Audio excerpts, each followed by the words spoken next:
Yeah, I saw one of the bumpers. You guys do add a lot of your staff members into the show randomly at certain points, right? Right. We do. Wait, what bumpers are you talking about? The new one that was on. The new one Yeah, that the new heard one. about, yeah. Yeah, we didn't know they were putting that up. We had had no idea. I was like, oh, that's cool. Yeah, So. that blew us away too. Yeah, they probably did that for the Moon Knights. Yeah. Surprising. do you guys find that you get more control with what you get to do now as a company, or does it start off where like kind of just had to do what you were told, and now you get a little more freedom, or? It's definitely. You know, I feel like I feel like we've always been a part of the process. I mean, I think that, but I do think that over time, I mean, you speak to that better than. Well, I was going to say that it's like any show. There's a level of trust that you gain after so much time on it. Now that we're into 100 episodes of Aqua Teen, there's a lot of trust gained, and so they will give us sequences that literally, you know, from the animatic standpoint of video of sort of the storyboard layout of what they want, there's gaps, you know, and they're like, you know, do a transition here, and they leave it completely wide open, which is great. So they just know that we're going to throw something in there that's going to be funny, and a lot of times we will add stuff into the show, and you know, they'll come back and be like, that's hysterical, let's open the show up a little bit more, and they'll give more room for more just random animation things to happen in it. So it's definitely sort of grown a lot with Aqua Teen and some of the others that will still do stuff that is just sort of more open-ended for what they're looking for. Yeah. That's just kind of a little, not your area, but you might guys have a little insight on it. A lot of the shows that Anne-Marie does, like a lot of characters seem to break out in the middle of seasons. Is it like a pre-planned thing that they kind of know which character's going to stand out and they start adding them more? Or is it literally like a last-minute thing where they start increasing the time of character? I think it's completely random from what I've seen for most of it. It just depends on where, you know, the idea.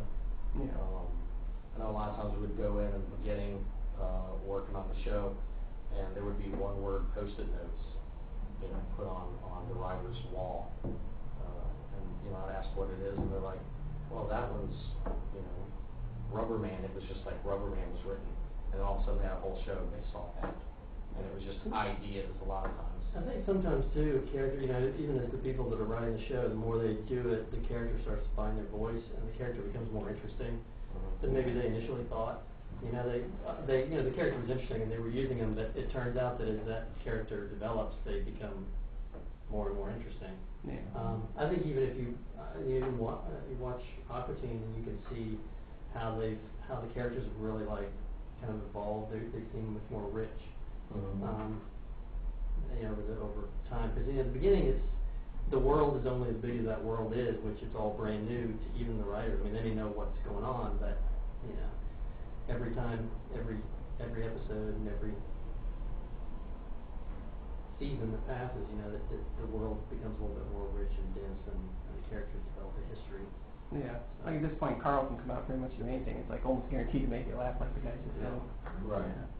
And it's got to be hoot sitting in on some of the voice things. Like I've heard some of the off-key recordings and stuff, and it just seems like it's so much fun to sit in with those guys. That's one thing about all those guys. They're incredibly right? Incredibly. They're incredibly interrupting. Their wit, their sense of humor is just, I mean, so. I don't know, razor sharp to me. You have a conversation with those guys, and they're really off the wall and really funny.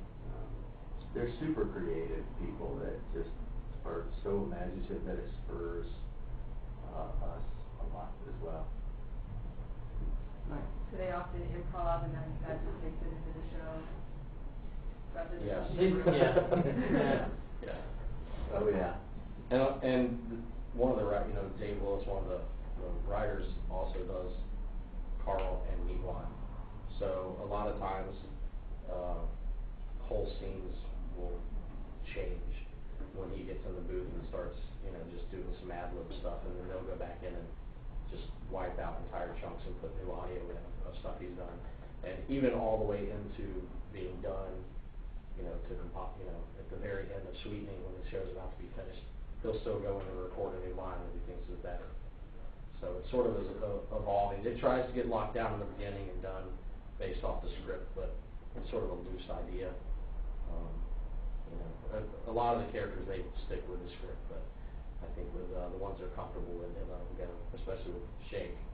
Yeah, Dan's, man, He's anything goes. Dan's great because he's very creative, he's really funny, but he manages to be very funny within the context of the story, so it's not like, a lot of times when people ad-lib, they'll like take the story off in a different direction.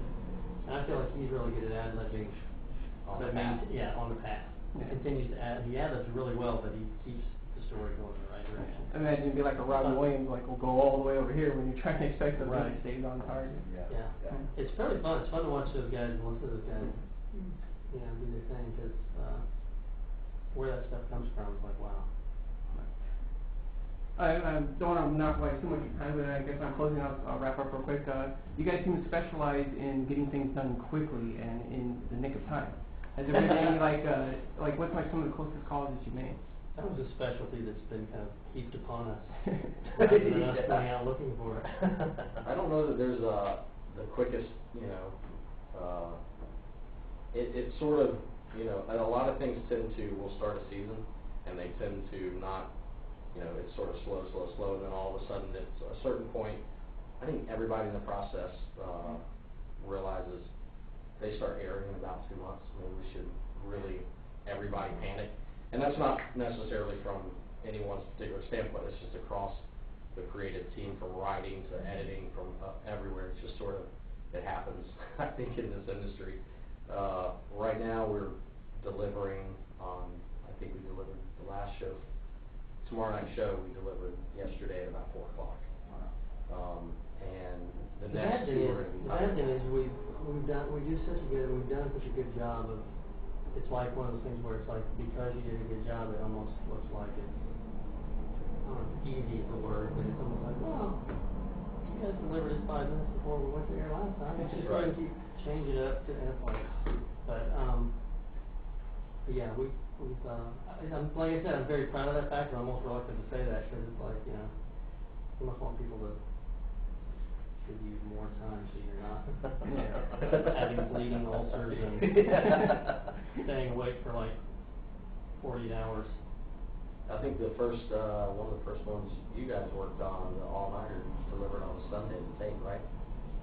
Yes, I went to work, it was when our office was still at Cartoon Network, and I went on a Tuesday, and I think I left on a Thursday. I was wearing the same clothes for 2 days. I was just we've sleeping on the typically couch. delivered a tape during the weekend it airs, like on the weekend day over to Master Control, like, here's your tape.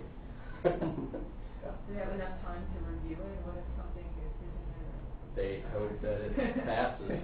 They still have a process. They've got enough people that can review it, you know. And they also get pieces, I mean, they get... They've seen it before it gets to final as well. We're not gonna, you know, ruin the show by throwing in anything that's not supposed to be there at the last minute, so they typically see it all the way through the process. All right. Well, thank you guys very much. We're looking forward to the new start of Squidbillies, the 100th episode of Aqua Teen. And anything else coming right after that? Just remember that show airs tonight, so watch it. Cheyenne Cinnamon, hopefully. Cheyenne Cinnamon, yeah. Keeping our fingers crossed for more episodes of those. So. Nice. Oh, yeah. Right, your congressman. Who do you write? Congressman. Write your congressman that you want change. Cheyenne Cinnamon to go full production. Yeah. Nice. Or Nancy Pelosi, All right. All right, thanks, guys. Thanks.